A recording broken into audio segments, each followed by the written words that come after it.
Hello, Grand Rapids.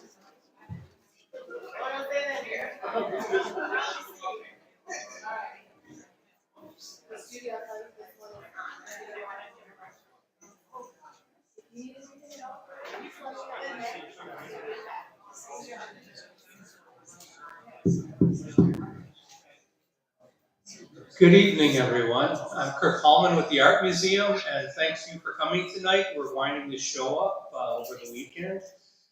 We wanted to do this with a kickoff for the exhibition last January, but the storm of the century was coming, and we didn't want everybody coming in from Detroit, the dicey roads. Of course, it didn't materialize, but which means we had a great turnout for the opening. So thank you for coming. I want to thank our sponsors for this event. They make it all possible. DTE Energy and PNC Bank for underwriting this. These things don't happen with our little donation box out there, so we really appreciate that. And I want to thank all the artists who are here. Why don't you raise your hands? And, all right, there we go. And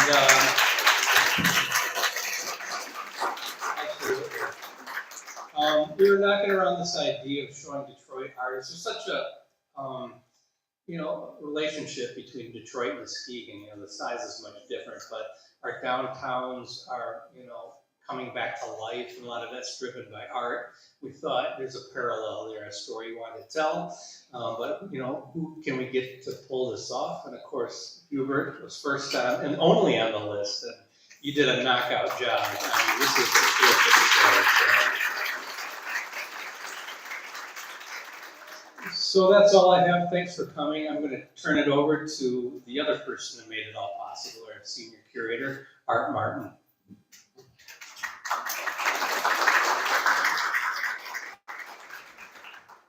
So I am largely the facilitator on this one.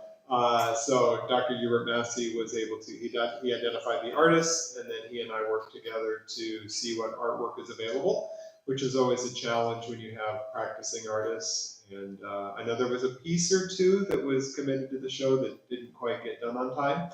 But we were able to put together a wonderful exhibition, and it was a great opportunity to get to meet a lot of these artists and learn about their careers. So we had a couple artists just with health issues were not able to join us tonight, but we do have a wonderful panel to talk about their work, the Detroit art scene, their experiences. I'm joined by Dr. Hubert Massey, who is in the exhibition and is also our guest curator, Judy Bowman, and Peter Bernal at the end.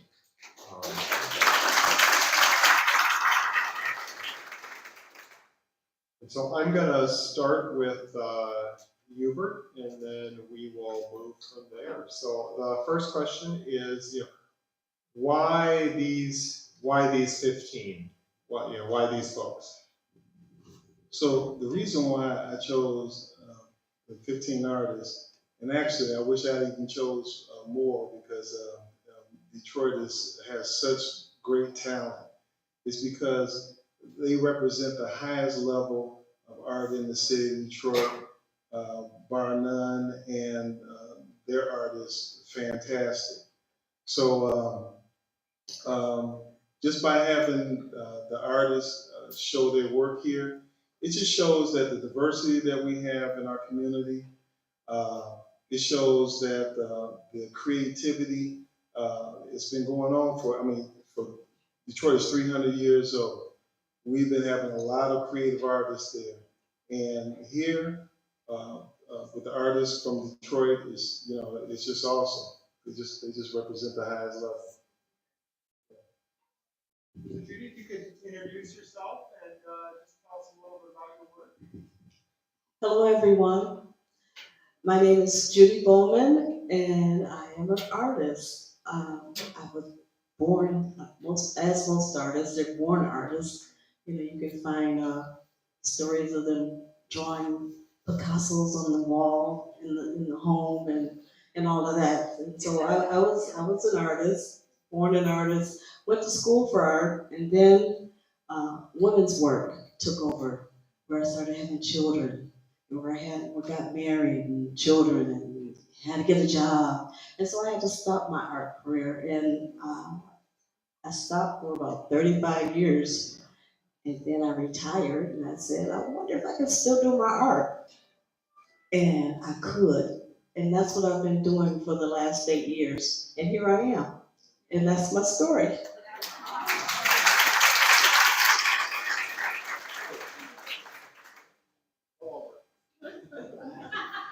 My name is Peter Bernal, and I'm a Detroit artist, and I love painting. I'm originally from Texas, and I moved here from Germany, and I studied art when I was a young person in the 90s, going to art school in Kansas City. I love painting, I love the colors. I was first introduced to it from the priest of my church, who was a Dutch man from the town of Neunen, the same village that Van Gogh is from. And he introduced me to a lot of his material and fell in love with it, and he was one of my first sort of mentors. And even to this day, I still love Vincent Van Gogh. You know, studied art, minimalism, abstract expressionism. I really love all kinds of expression, but there's something special about figuration, and that's something maybe we'll talk about further.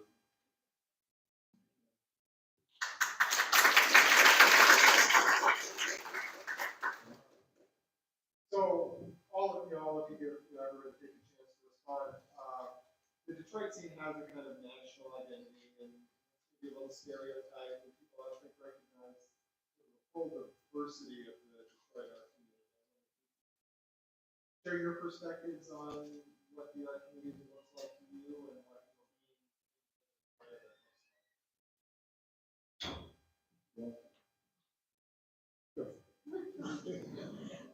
Um, I consider myself a visual griot, and that means that I draw and I do collages of what I see.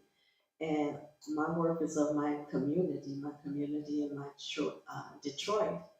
And it's all,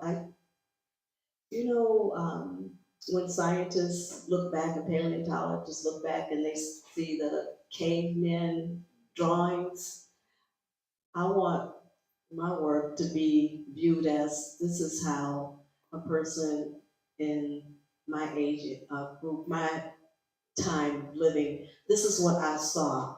And so I try to do my work, the community that I come from, my family that I come from, and about the relationships. And I wanted to be told from my perspective. I wanted to be told from a perspective of a young black child in Detroit, a young middle-aged woman in Detroit, older woman in Detroit. And it's all about family and relationships and swag. And that's what I consider my work about. It's about relationships and family. I want to show it from my perspective. So when 1,000 years from now they look back, they can say, oh, this is what Detroit was like. And that's what I want to do. Yeah. So the same thing. So my process of doing artwork is really talking to the community, getting the community involved, celebrating those communities through a form of artwork. But also through the frescoes that I do, which is a process that's hundreds of years or thousands of years old. And also knowing that, so Diego Rivera did the frescoes at the Detroit Institute of Arts. It's the largest fresco painting in the United States that's there. And frescoes haven't been done since 1932. So part of my process is actually being able to take the stories that I learned from the community and translating those stories into pieces of artwork that, like what Julie said, they'll last for hundreds or maybe thousands of years. What's amazing about the former frescoes is that they said that 100 years that you paint is 100 years richer. 1,000 years from the day you paint is 1,000 years richer in color. And because it's probably one of the most organic form of painting, imagine it's just nothing but dirt, sand, lime, marble dust, and oxidized pigment in the water. It's a way of just celebrating the city of Detroit and its history and its culture. It's truly amazing. Another thing I wanted to say about Detroit too is that it's been a welcoming city. I grew up in Houston, and as much as I love my home city, it wasn't very hospitable towards artists. It's kind of expensive. There wasn't a whole lot of venues and opportunity to show art. And I grew up in a family that was working class. My mom and my dad grew up in South Texas in small farming communities, and they didn't really understand art. And I kind of felt a little bit guilty because, they worked so hard and they wanted me to do well in school. So, and then I became an artist, and they were. But then we moved to Germany. My wife and I, we got married. We moved to Germany, and I joined the union there. And I learned a whole lot about what it meant to be an artist. I was with people in the union that were in their 60s and 70s and had spent time in jail just for making art in the sort of, at the time, the communist regime, of course. They made it okay for me psychologically to be an artist, and I felt proud to be amongst them. And then coming to Detroit after that, Detroit was like the city primed. It's a good place to make art because it's, for one thing, it's there's a lot of artists here. There's a precedent of wonderful art that was already here. And there's a need, there's a sort of a psychological desire for creativity in the city. There's music that goes back, almost a whole century or longer. And it's just a really good place to be.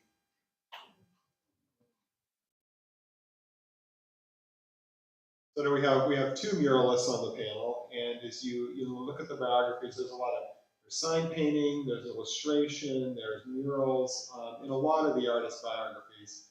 And so for at least certainly Hubert and Peter, how do you feel like that history has impacted not just the art in Detroit, but really how Detroit sees itself?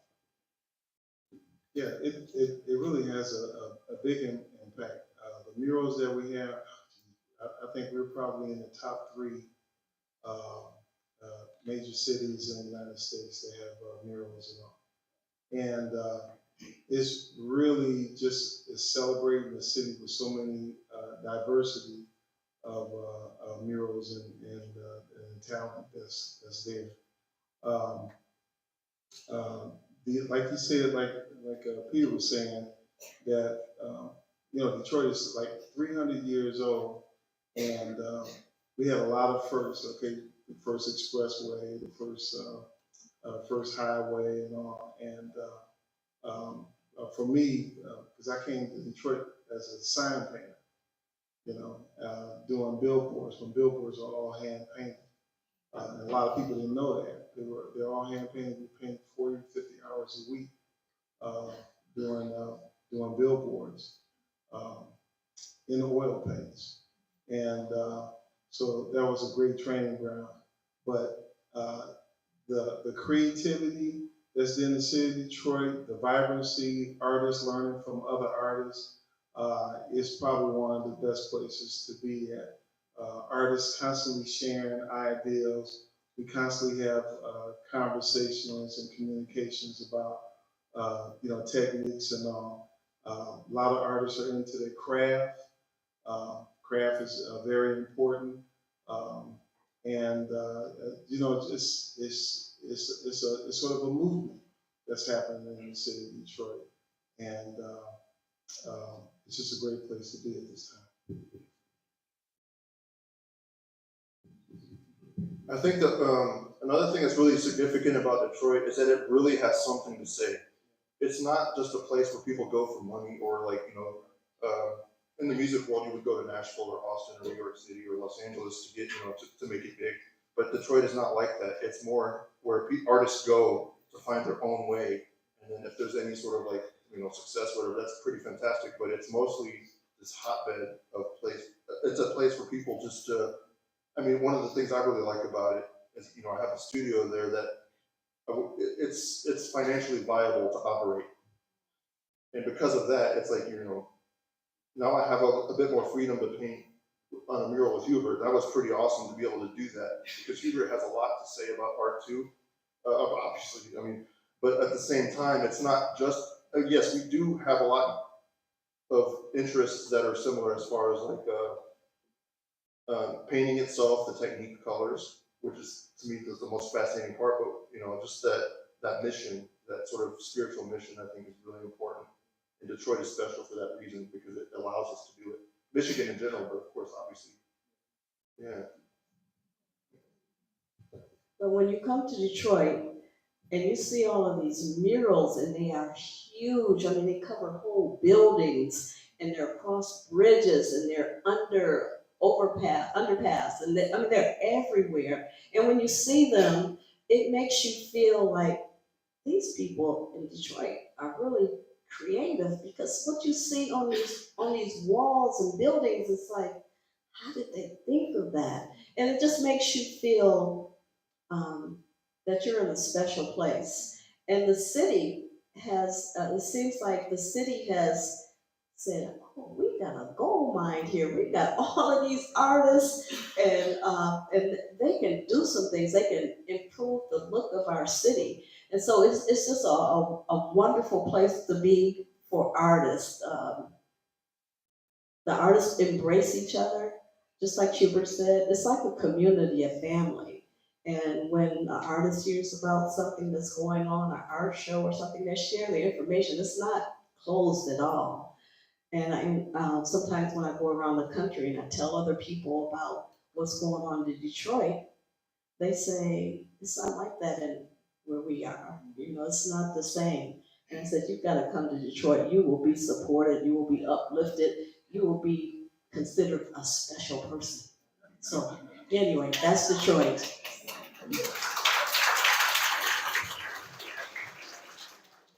I'm going to move from the grand and the city, just give everybody an opportunity to just talk a little about your process, how you make the work you make, sort of, what leads to what, where the inspiration comes from, and then, everybody actually loves the how do you actually do it?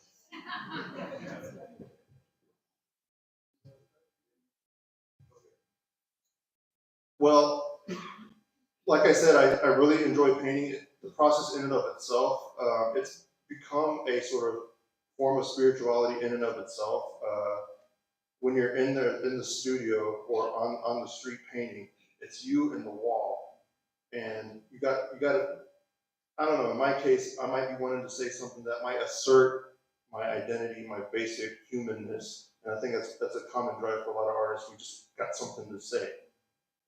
But the thing about painting that's really special for me is that it's not just putting up a color, and what I really don't want to do as an artist is demonstrate any sort of like skill or pure technique. That to me is not really what I'm trying to do. I'm trying to speak, to say something that is really important to me, like where I come from. Because it's like, when I first start painting, I think I'll feel like Rocky. I know what I'm going to paint here, and it's going to be good, and I don't know, and have people finally understand what I'm trying to say. But after a while, my particular technique, I keep going. I feel like when I paint, it's more like a writer. I have a first draft, and I feel really good about it, or maybe it's like, oh man, I totally ruined this canvas. So keep going. But I also want to challenge my certain individuality in the place of art history. As a person of color, I don't want to re-invoke things of the past. They are what they are. But when I paint figuratively, it is an assertion. It is using a language that I'm familiar with. And this is kind of a painful subject, but I'm a former Catholic. And when I paint, I'm deliberately evoking that language that was also common in stained glass. The painting in particular is it's a language that supersedes the verbal. And that's what I'm trying to do is like, I really just I want to paint, and when I do it, I'm not content with just saying it. I'm also trying to learn of what I'm painting when I'm doing it. Let me think about it some more, and then I'll get back to you on that. But I also it's difficult. It's like a challenge that never really finishes because there's always something more to say or to learn.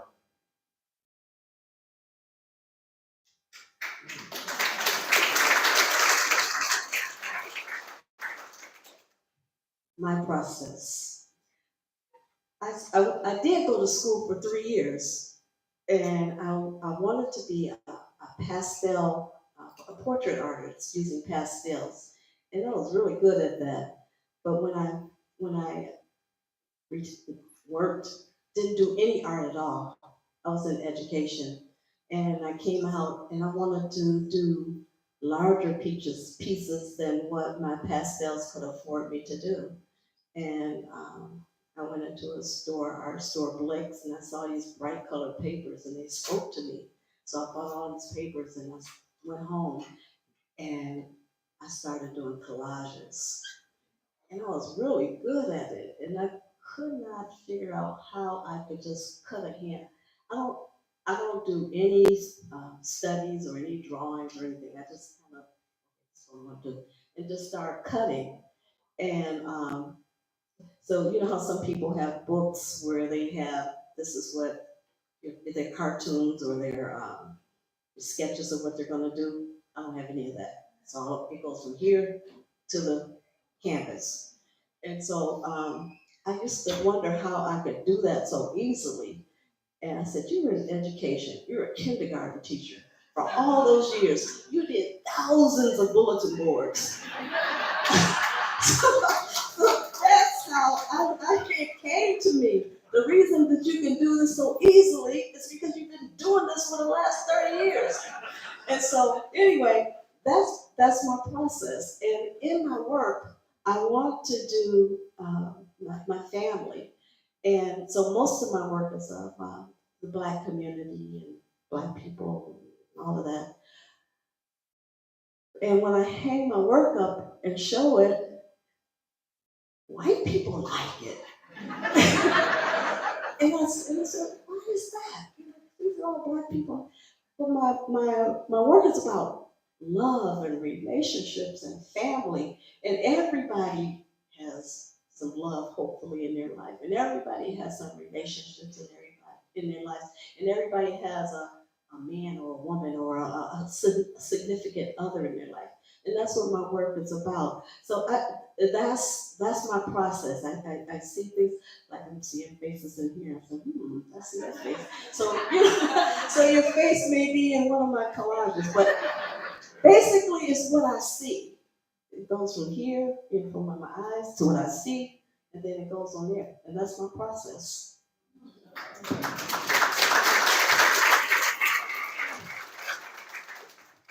So my process of creating artwork is at one time when I was drawing, I used to erase, and I said there's got to be something beyond that. And so when I was a sign painter, I was painting 40, 50 hours a week, 350 something days a year, and drawing and painting. I did that for 12 years. And it sort of took me back because I was like, so how did the artists like 17th century Baroque do that? Because they didn't have the technology that we have today. And so they painted and drew every day. And they created and used, just basic elements to achieve certain things. So they got to a point where I managed to get beyond the erasing and start to draw without questioning myself. Uh, because see, in order to have night, you got to have day. in order to have a right, or in order to have a wrong, you gotta have a right. So you need one or the other. So I worked in that balance to be able to create the ability to be able to think on paper, execute on paper without questioning myself. And I got into the point where I'm doing these large drawings and then I'm doing these large paintings and stuff.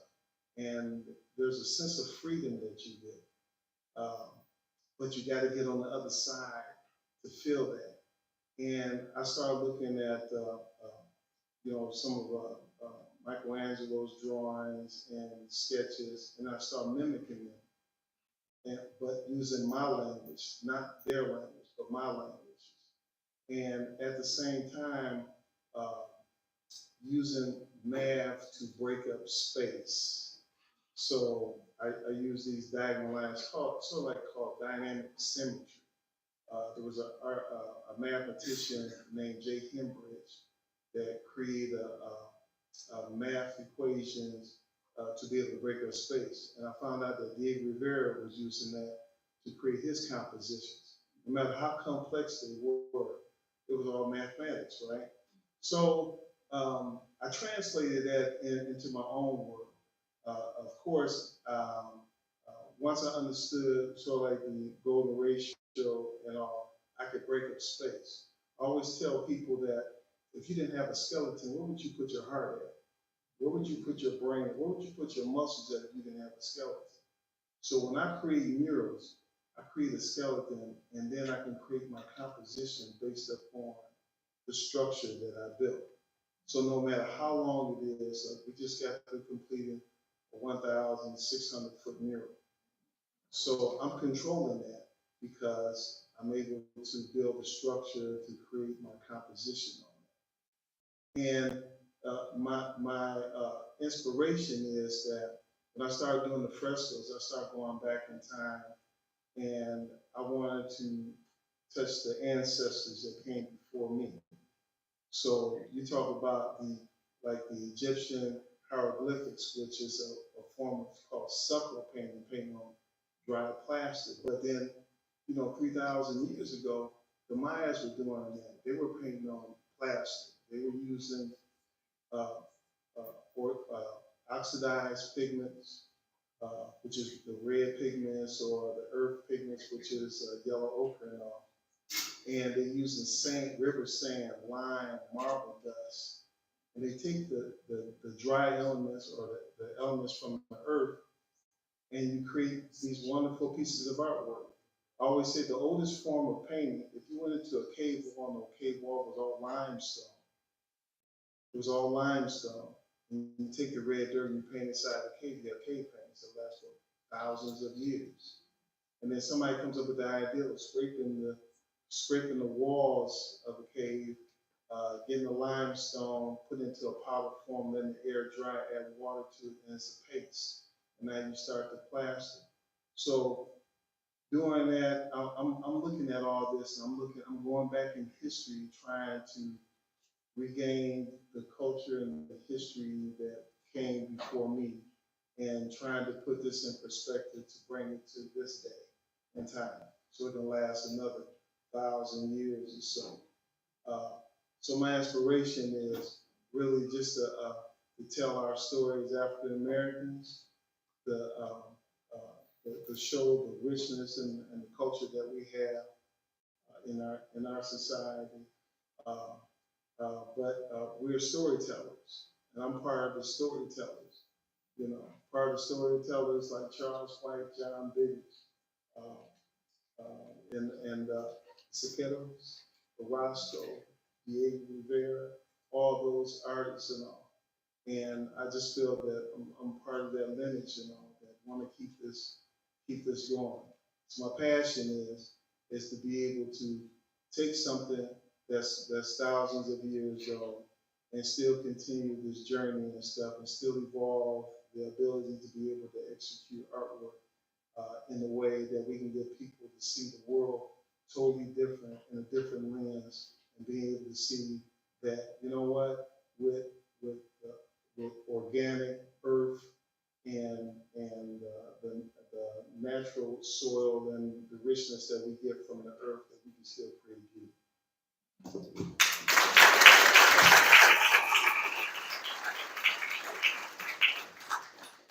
I just wanna piggyback on what Dr. Massey was saying. The first time I ever saw some of his work was at Art Prize. And he had 3 sheets of paper, maybe as long as that wall back there, and then they were stacked on each other. And I know he just explained how he does this, but I remember those papers, and he had a pencil drawing on each one of them, but it was one big drawing, one huge drawing, and still to this day, I know you just explained how you do it, but if you saw it, you still would say, you would be like me, how does he do this? I mean, it's amazing. You have to see it. It's just huge and beautiful and unbelievable. I wanted to add with what Dr. Massey and Ms. Bauman are saying about, I want to speak specifically about murals and their sort of attachment culturally to graffiti. For the longest time, people of color just did not have access to galleries and museums. And the only way to be heard is to do something on the wall, make it, I think it's part of that legacy. And I think it makes it more powerful, in my opinion, that if you don't have a gate, you make your own. And it's also with the most positive of intentions. It's not like a dog marking their territory. It's more like, we're here we are, we have something to say. Like with Dr. Massey, we were working on this mural about, what was the name of this mural? It was the one with the boxers. And it was a 100-year-old mural, and it was destroyed because it represented It was the wall of dignity. wall of dignity. And it was a shame that it was destroyed, but We brought that back. they brought it back to life. It's amazing. So many of the artists in the show were educators, are educators, or continue to be part of that. There's Wayne State, there's College for Good Studies, there's the Arts of Academy High School, Cranbrook is just up north. How much do each of you feel or have seen how that really arts education has impacted artists in Detroit and the arts community in general? Well, one, I mean, it has an impact, but I think it's more from the individual artists. I always tell people, I said, I don't care if you went to Kellogg's Cornflakes University, but if it's in you to do what it is that you do. You know what I'm saying? And each and every one of us have a road that we travel to get from point A to point B. But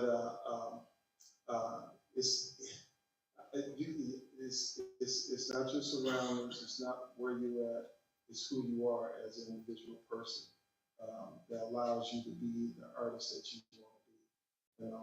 Of course, you pull experiences and all, but when it's translated through you, it's only one of a kind. I remember telling a kid, I said, this precise moment in time when you're drawing, you're the only person on this whole entire planet that's creating this piece of artwork.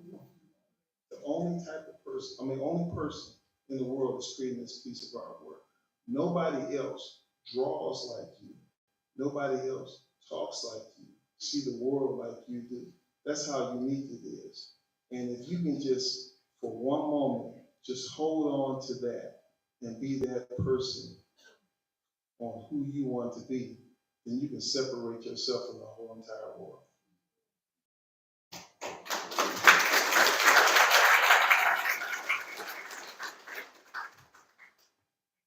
You're talking about the schools they have in Detroit, the art schools and the surrounding areas.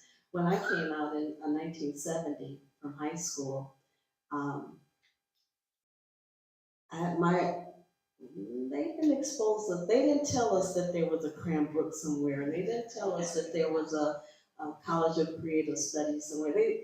I didn't know, and so just didn't know. So I was out of the art scene for a very, very long time, and when I came back, I did learn about Cranbrook, and I did learn about these other art schools and College of Creative Studies. And what I see coming out is just like the students who come out, they have such a boldness about themselves. Kind of like with your parents, you're gonna be an artist. You are encouraged to be an artist. You are encouraged to go out there and make your mark. And the things that are, and I'm kind of jealous because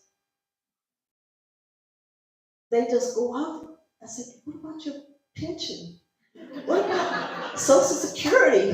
What about, you're just gonna be an artist? but they have this boldness about them, and they do some amazing things. And so I try to hang around the young artists because I learn things and I know things. So the schools have been wonderful for them and for people who are circling back around and getting back into the art. So the art schools there are great. I believe in art education very much. At the same time, I think the individual spirit of the artist will persevere no matter what. And I think if education can enhance that, that's all the better. But having said that, I went to art school. I went to RISD for a semester. I went to Kansas City Art Institute. I had some supplementary training, and I went to Evanston, Illinois, and I got some training as like a forensic artist, doing suspect drawings and stuff like this. But then I realized, being one of maybe 600 students, and there was only maybe 10 people of color there, and I was one of them.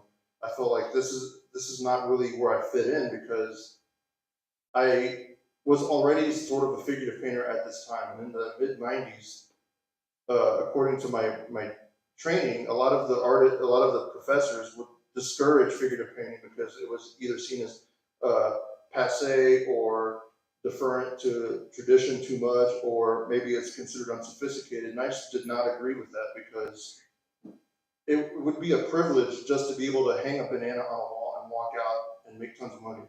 But for me, that is not interesting at all. That to me is dishonest, and it's a bit of something that I would challenge as epistemic justification is a word that I use a lot. That when you paint, it is because you want to express yourself. You want to say, I'm a person and I'm here. I have this really fascinating thing of color I want to express. What is not interesting to me, what is not epistemically justified, is painting just to be famous, or painting just to say, hey, look at me.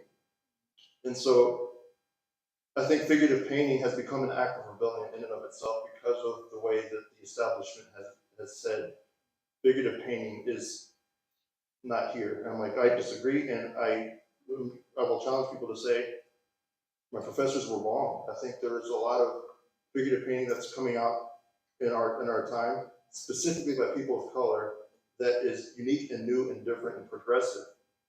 And on top of that, I mean, there's more to say that about what progress means and aspects of technology, but those are my own individual pet projects in the painting. So if someone said, I've never been to Detroit, I want to know about the Detroit arts, where do you send them? The art tour, according to. Well, you could just, if you could blindfold somebody and just put them down in the middle of the city, and then unblind them, and then they'll be able to turn around and they'll be able to see art. So it's all around and all. So, yeah, it's everywhere. Yeah, it's everywhere. So it's just a mecca for art and for people to come and see the city. It gives you an opportunity to see the whole entire city just through the form of art. If you just did an art tour, you can go from the north to the south, to the east to the west. And there's art that's all around and all. And you can talk to somebody. They'll tell you where their art is at. They love it too. So, yeah. sometimes when I'm driving to Detroit, I'm like, hey, it's Hubert. It's pretty cool. It's pretty cool. We had a Hey It's Peter moment.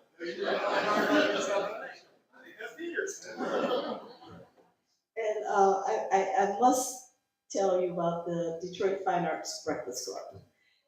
And this is it was started by two elderly men who would go out and look at art, and then they would come back and they would talk about it and study. And then other people started coming. Michael Horner, right there, he was one of those people who started coming. And then Michael, he's also an artist. And then Michael would bring other people. Michael brought me. And then all of a sudden, we were in this restaurant, Coney Island restaurant, and people know these, and people would start listening to the conversation about this art, and more people started coming, and eventually we took over this whole restaurant. It was full of artists, and then collectors started coming, and then people from the museum started coming, and all these people would come. And then the bonus part of it was that when artists would bring their work in, a collector would say, "How much you want for that?" And so artists and collectors started, getting their work out and getting their work sold. And then artists would go back and tell other people, and there's Laura right there, and there's Lynette. They're part of the Breakfast Club. But all of these people, all of these artists came together, and the word got out in the community. And at first, it was all black group of artists, and then white people started coming in, Indians and Mexicans, and everybody, and children started coming. And so that's the kind of community Detroit is. If there's some art, they will come. If there's some art to be sold, they will buy it. It's that kind of place. But it all started. For me, at the Breakfast Club. So that's one place that you would go. And so now it happens every Monday, and you would have maybe anywhere from 150 people there to 200 people every single Monday sharing their art. That's the kind of city Detroit is. I mean, it's amazing.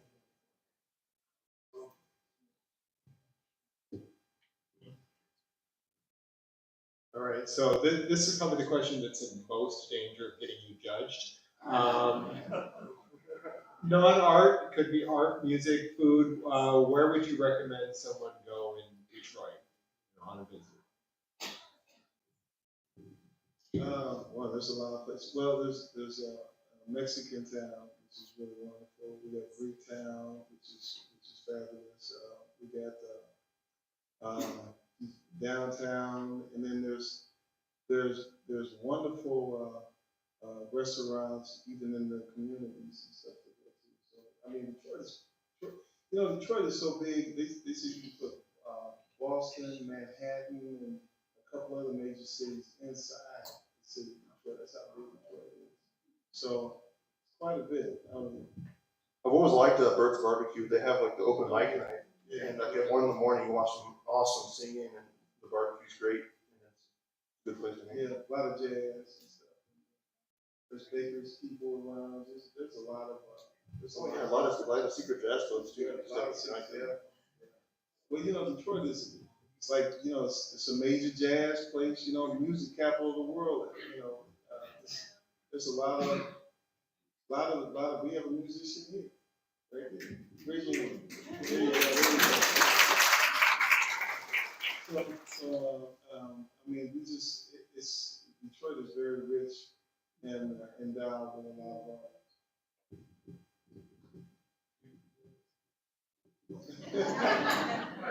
So last question, and we'll hand it over to some questions from the audience.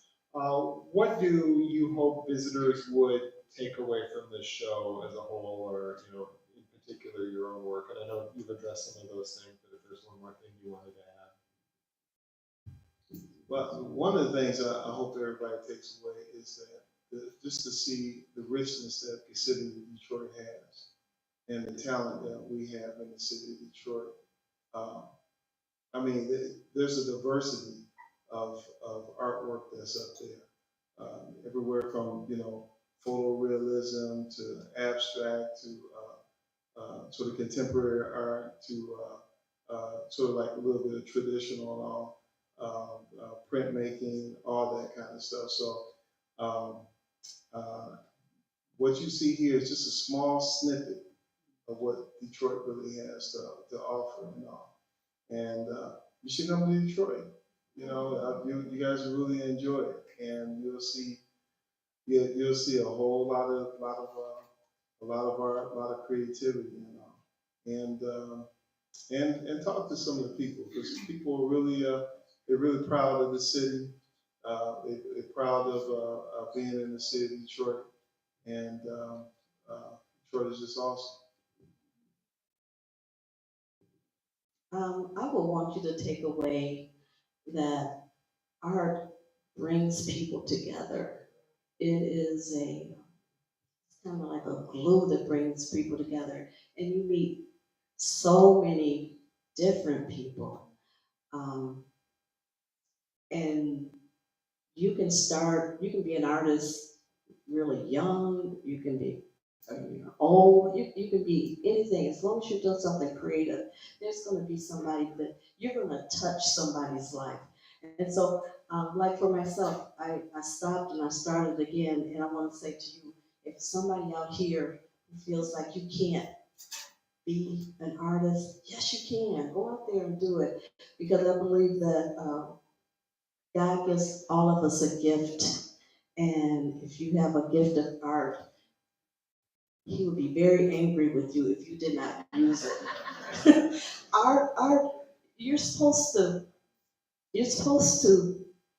take that gift and you're supposed to put it out there because it changes people's lives. And if you have it and you don't do it, I'm telling you, He's gonna be really mad at you. It is most definitely a place of opportunity. According to the national media, Detroit is always seen as this place of hardship, pain, and strife. And yes, definitely throughout its history. But one thing that is really for sure is that it's also flourishing. There's a lot of people there that have been doing well for decades and will continue to do well. There's a lot of possibility in Detroit, and I think it needs all the time anyone can give it. It's a beautiful place.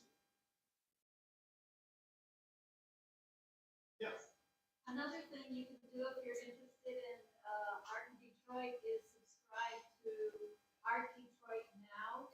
It's a listing online that lists all the openings, all the galleries in the city. There are more now than there were in 1990. And also, if you're on Facebook, follow Jeff Cancelosi. He's a photographer who gets every gallery and post the photo of artists in every show. Can you spell that last name? Can you spell that last name, please? Yes, C-A-N-C-E-L-O-S-S-I.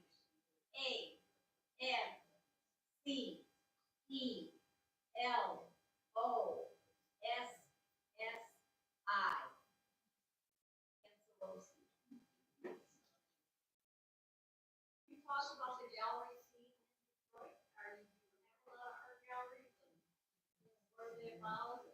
Are they supporting the everyday artists, the local artists? So yeah, there's quite a few galleries in the city of Detroit.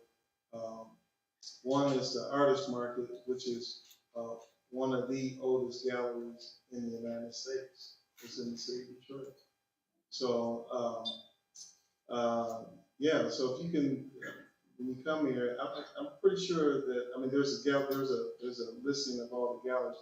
There's quite a few galleries in the city of Detroit. All the time, yeah. The thing about Detroit is they don't have a gallery to go to. Artists will put on Facebook, I'm gonna be on the corner of such and such and such, and I'm gonna be selling my art. And so, you don't need a gallery, you just need a space and opportunity.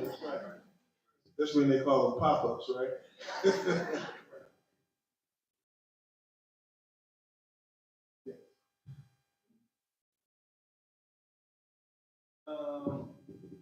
Yeah, there was so I guess, Oh, she has a image. she had, yeah. Yeah, it's on 75 downtown. So there was yeah, there was I guess a group of artists were chosen to paint some images on the building and all. I don't know all the details about that, but they were outside of Detroit and all. So that was one of them. Yeah, yeah.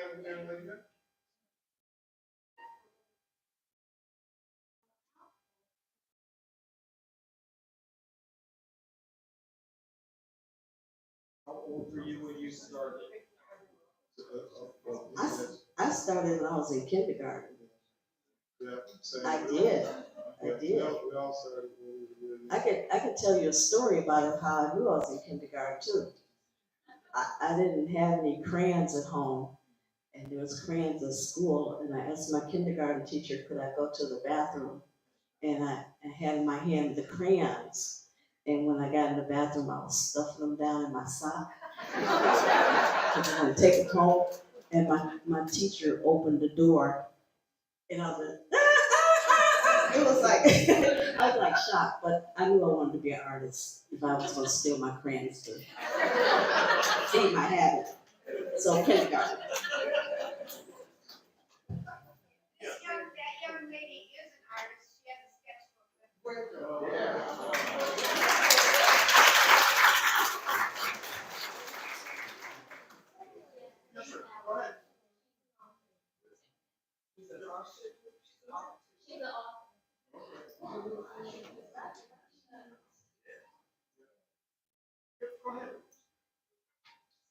Okay, so what is your favorite, what's your favorite art design?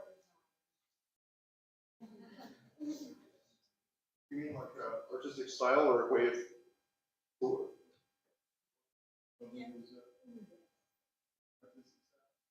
I like painting a lot. I mean, painting brought bold colors. Same here. The brighter the better. Bold colors. Same here.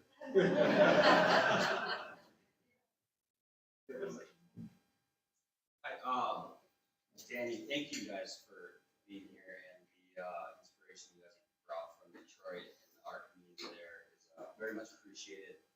I have a bunch of questions, but I'll just keep it fun.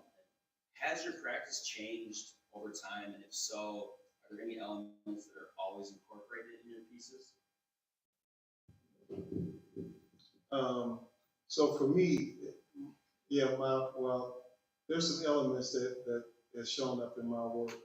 I start putting patterns in my work to show the different cultures in the community and all. And but the patterns go all the way back to when African Americans or Africans came to the United States, and then when they were slaves, they created these quilts. So sometimes I have quilt patterns that's in my artwork. So that was part of the thing that kind of changed things. And then it just connected me to the ancestors and all. So that was one of the things. Yeah. Been here and view some of the murals in our downtown area. Yes, they're awesome.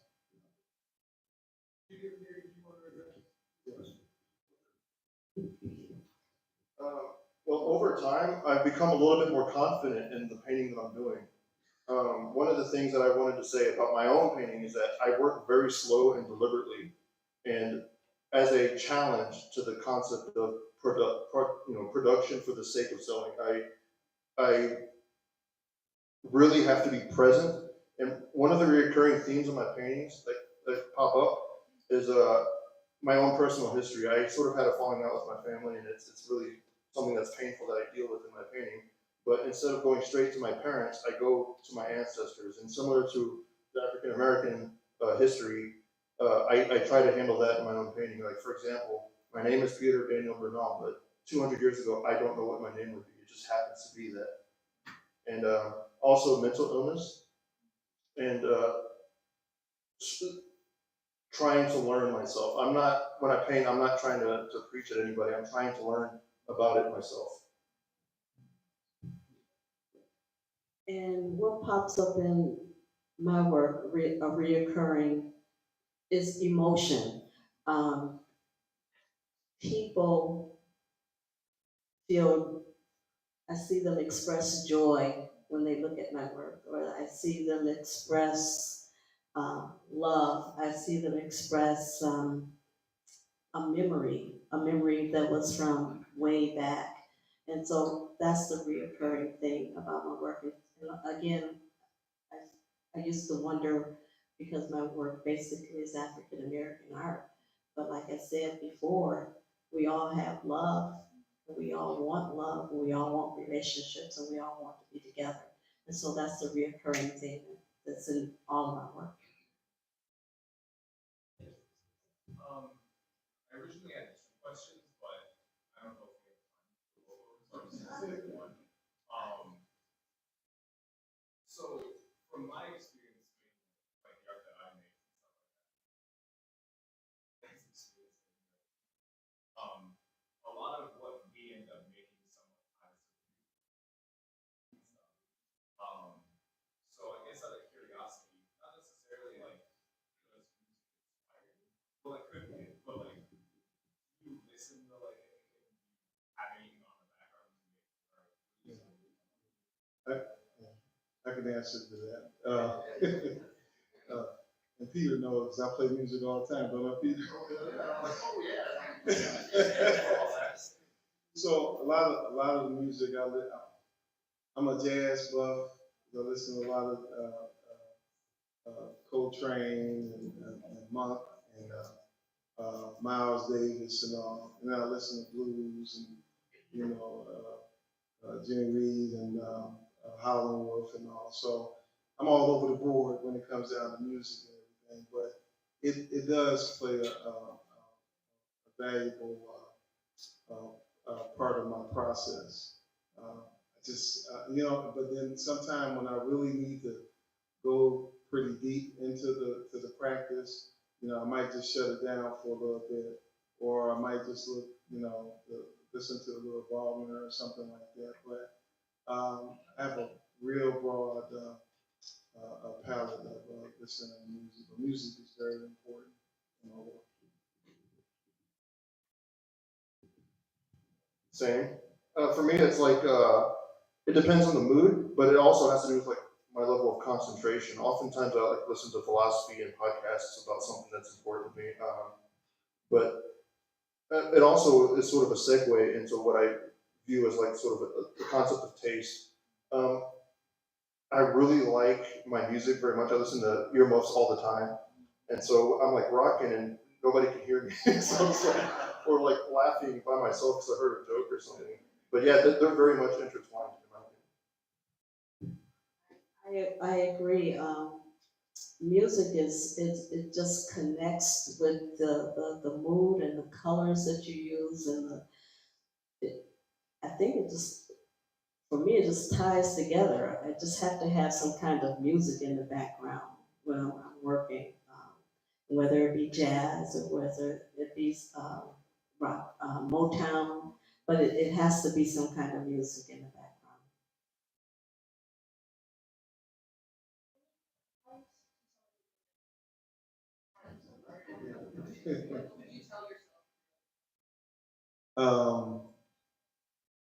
Practice. So what I used to do was I always tell when I talk to young artists, I said, if you took 15 minutes out of the day, and that 15 minutes is at a certain time. Say for instance at, I don't know, at 3 o'clock, but 3 o'clock every day, 15 minutes, you work on your craft. 15 minutes, and then eventually it grows into 30 minutes, and then eventually it grows into 45 minutes or so.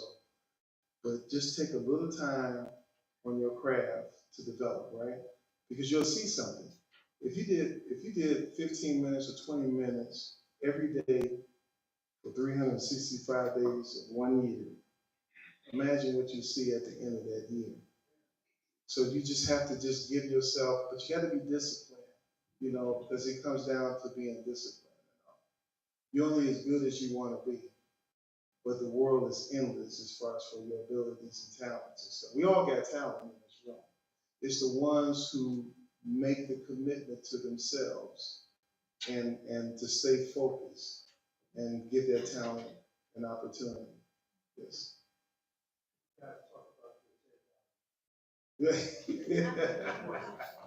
I'm worried about 40,000 by now. That's right. We'll be way up there. Yeah. Yeah. Yeah. Yeah. Yeah. Yeah, it's very important that you put in the time and all. The hours that you do, they accumulate over a period of time, you know, when you create it and all. And then you'll find out, you'll get to certain levels where you'll hit a plateau, but then all of a sudden you'll jump in your talent and stuff. Then it goes away for a little bit and then it comes back again and all.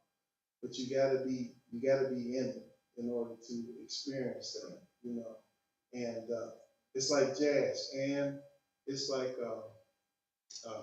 so jazz is like improv, right? It's like improv. So that's what we do when we create. You know, when you create and you get into this certain type of level and stuff, and it's improv. You're constantly doing it, and pretty soon you're creating music. The music that you listen to is the music that you created inside your artwork, you know. And that's what gives you freedom. And once you get to that certain freedom and all, then the sky is the limit, right? You know, and then the possibilities are endless. Endless. And I would say, find yourself a posse. Find yourself a group of artists that you can reflect with, bounce off with, get feedback on. If you don't hang around other artists and people see what you're doing, they'll say, that girl's crazy. Why does she act like that? but you find some other artists to be around and surround yourself with. That's my biggest advice. Hang around another group of artists. Don't hang out there by yourself because you'll get lonely and discouraged. But other artists will keep you going. Get a posse. I also wanted to add too, like, believe in yourself. If I could, I'm speaking to you, but I'm also kind of speaking to myself when I was in my 20s, is really believe in yourself, because when you're really practicing and you're working on your technique and your discipline, everything else gets a little bit easier. And it's kind of funny, but I wish I were in my 20s, but with what my technique now, it takes a long time to grow. But I gotta say, it's worth it, because like the musical metaphor we're using, you take something dark like the blues, or like something like, you know, something hard about your own personal history, turn it into something like joy. It becomes pleasurable after a while. Like, it's a release, and I highly recommend it. Oh, we're out of time. Right, all right. I have to put in a plug. Many of you may not know that one of the wonderful pieces of art in public art in Muskegon, 65-foot mural by Dr. Massey. It's on Western Avenue between 4th and 5th. And if you haven't seen it, it's the lighthouse. Go see it. It was a 2.5-year in the process thing that we did, and it's really a masterpiece. I'm very proud of it, and I'm proud of not only you, but all of you. This is a phenomenal exhibition. Such a phenomenal. Thank you.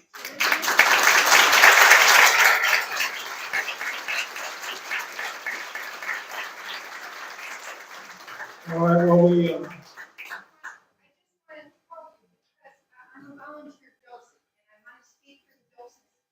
We went in for training for that exhibit. We were just blown away, and it was hard to find the words. But Dr. Massey, you said the word richness. You described magnetism. You described integrity. And we felt the energy in handle that. You've given us the gift of your. I wanted to add one more thing about being young, and being a young artist. One of the things that's great about painting in particular is that you can paint until it's time to go home. You can be 90 years old, so as long as you can still hold the brush, you're good, and it's something that is awesome. All right, thank you everyone for coming. We packed the house tonight, which is great. Now that you're armed with new perspectives, the show is still open for another hour, and it is open until April 28th. So if you've got friends who haven't had a chance to see it, please do spread the word. Thank you again.